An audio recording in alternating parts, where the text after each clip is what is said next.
জয়ারসিএম আমি আজকে এসেছি একটা জায়গায়। আজ 3 মাস আগে এসেছিলাম, মাঝখানে একবার এসেছিলাম। তা একজন এমন ব্যক্তির সাথে পরিচয় করবো যার 5 বছর ধরে সুগার ছিল। তা আজকে ওনাকে পেয়েছি, তা ওনার সাথে আজকে কথা বলি, তাহলে আপনারা জানতে পারবেন যে ওনার কী প্রবলেম ছিল। ম্যাডাম, আপনার নাম? সোমবারী সরেন। আপনার কত বছর আগে সুগার হয়েছিল? 5 বছর। 5 বছর ধরে সুগার? মানে আমি যখন এসেছি তার আগের অবস্থাটা কী ছিল একটু বলুন, সবাই শুনুক। তখন খুব অবস্থা খারাপ, উঠে বসে পারছিলাম না, শুয়েই থাকছিলাম, তুলা নামা করছিল, এ ঘর ও ঘর থেকে তুলে নিয়ে যাওয়া হচ্ছিল, তুলে আনা হচ্ছিল। তা এখন কি আপনাকে তুলে নিয়ে যেতে হয়? না।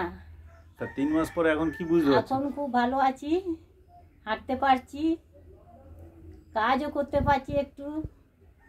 আগে সুগার কত ছিল আপনার? আগে 5.5 এর ওপর ছিল মনে হয়। এখন কত আছে? এখন 100। 100? ক মাস পর এটা 100 হয়েছে? এই তো 3 মাস ওষুধ খাচ্ছি। আচ্ছা, 3 মাস খেয়ে আপনার এখন 100 এসছে? 100 এসেছে, এখন খুব ভালো আছি। মানে হাঁটা চলা সবই করছে? হ্যাঁ, যেটা করতে পারতেছেন না এখন সেটা করতে পারছি। ওকে, ধন্যবাদ ম্যাডাম।